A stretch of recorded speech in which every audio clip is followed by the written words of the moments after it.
Hey, this is Matt once again. Welcome back to another review for another 80s horror film. And this time it is Q, The Winged Serpent by Larry Cohen. Now, Larry Cohen is one of those guys that it's sad that he passed away because he was such a talented writer and director. My personal favorite is The Ambulance, which I think is a very underrated film with Eric Roberts. He also did The Stuff, which I want to review sometime. But the It's Alive films, I don't think I've really seen them all the way through. Except the remake, which was terrible. And some of his early work I haven't seen. But the ones that really stick in my mind is this film, The Stuff, and The Ambulance. And even in his hand in writing films like Phone Booth and Cellular with Chris Evans. Again, two more films I enjoy. But he pretty much did a monster movie. And this is one of those flicks that really showcases just how good his writing is. Where he could create these really interesting characters. And that's the thing when you have a monster movie and the monster's on screen, at least give us some really interesting, fun characters. And this movie did that. Now the plot, this creature, I'm going to ruin this name, Quetzalcoatl, also known as Q, a giant flying Aztec serpent god, released because of a series of ritual sacrifice murders. And the guy on the case is David Carradine. And this creature will go and pick people up and bite their heads off or take them back to his nest, which is on top of the Chrysler building. Which I thought that was a nice touch. The creature is fun, use of stop motion animation, and even looking back on it, I love those type of effects, because to me there's just a charm to stop motion. And you see this creature in the stop motion animation, it's just very fun and entertaining to me. David Carradine, I think this is one of his best roles. Because he plays a cop, but he has a nice, likable sense of humor to him. Like, it starts off with a bang where this window cleaner gets his head bitten off. And then David Carradine and Richard Roundtree, the original Shaft, they're looking into it, and they're like, what happened to this guy? Oh, maybe it's a window fell on him and cut his head off, but there's no glass. And David Carradine goes, shit, I don't know, maybe his head just got loose and fell off. What do you want from me?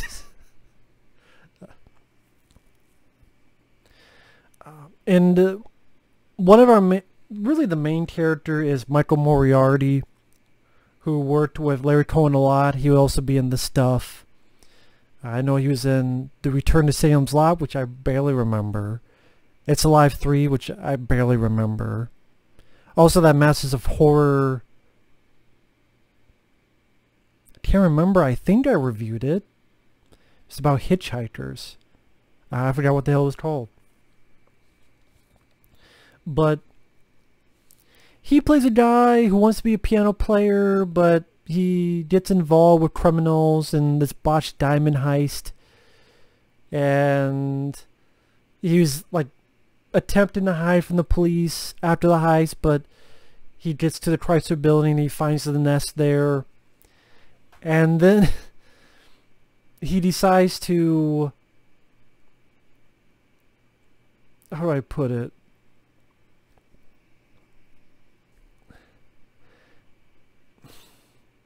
How do I put it?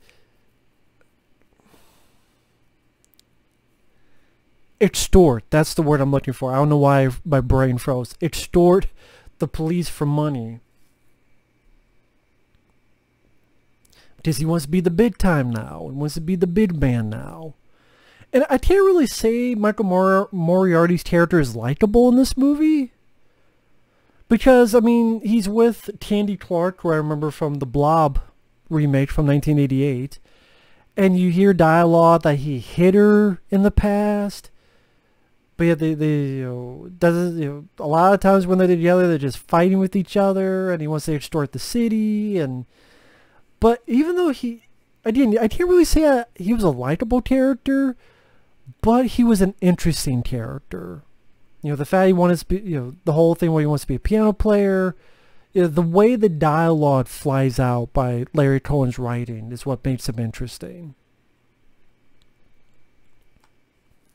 And every once in a while you get another death scene, like one guy dies in a swimming pool, another guy gets carried off, and then dropped by the creature.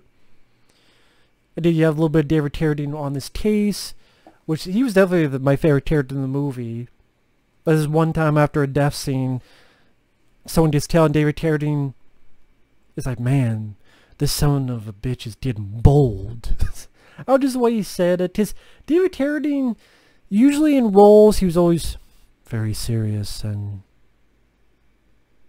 like trying to be, kung fu, that character. Not a lot that he got to really unleash his personality, sense of humor, and this is one of those times where he's able to do so. And again, Michael Moriarty, his character, when he's storing the police, to get more money, he wants $1 million, and any crime he committed, he wants a pardon. And just lines that maybe nowadays people would not get, but when he's like, I've just asked you for a Nixon-like pardon. Like, can you give me that, like a Nixon-like pardon? I'm sure nowadays people are like, what the hell are you talking about? But just, if you're old enough to remember Nixon and all that, it's pretty, comes up pretty funny. Or this guy's giving him shit. He's like, oh yeah, well you kiss my ass on public on the Johnny Carson show. And I do wish David Carradine and Michael Moriarty had more scenes together, because they really jived together. They really worked well and had chemistry. Like one of the brief bits they have is where they sit down to have a bite to eat, and David Carradine's like, yeah, we met before. Really? Yeah. Yeah, you were playing the piano and you told me to fuck off. He says it while a waitress comes by. He's like, I apologize. So yeah, I mean, you have interesting characters. It goes by a quick pace. This is only a 90-minute movie. I don't know, I mean, Larry Cohen says this on the commentary track, so I can only assume he meant this. I don't know why he would lie. But he mentioned that, this is on the commentary, folks. That's one thing. I didn't pick up the Blu-ray because it looked like much features other than what's on the DVD, so that's disappointing. I mean, would have been great to hear from the cast. David Carradine when he was with us, Larry Cohen when he was with us, Michael Moriarty, Tandy Clark. But, I mean, what can you do? But on the commentary mentioned that Bruce Willis was in the running for the David Carradine role, and that I think he said like Eddie Murphy was for the Michael Moriarty role. Again, he said this, so I don't see why he would lie about it. But I mean, I do wish we lived in a reality that these guys worked well, but I would love to have seen that. I mean, you imagine, well, this is 82, so Eddie probably wanted to do 48 hours instead, which made sense. That was really blew up his career.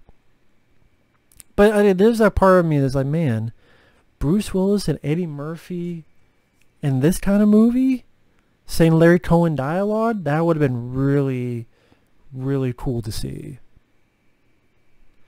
And the finale is fun, is entertaining.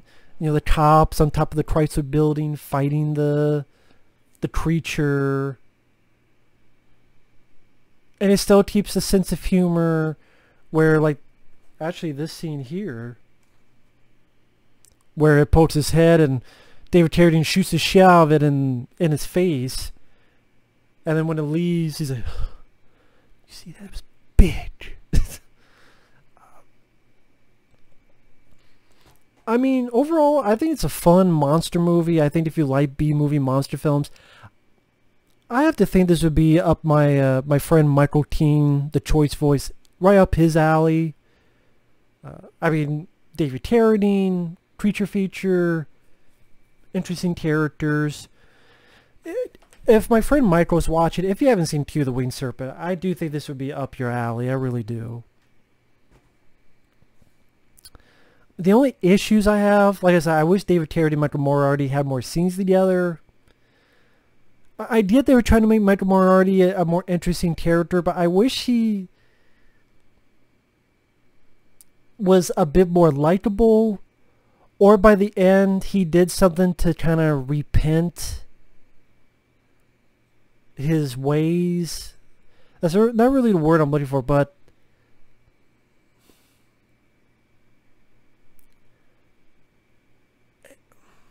I don't know if he really...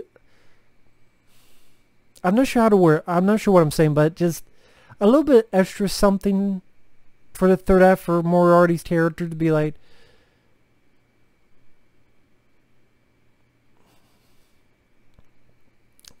God, I'm trying to think of what phrase I'm thinking of, like what word I'm thinking of. I don't know why I keep saying repent, but... to... I don't know, I'm going brain dead, I don't know what. Like maybe Moriarty, if he had just a little bit more, more to do in the third act. With like stopping the creature. I mean, he does show where it's at. So there is that, but...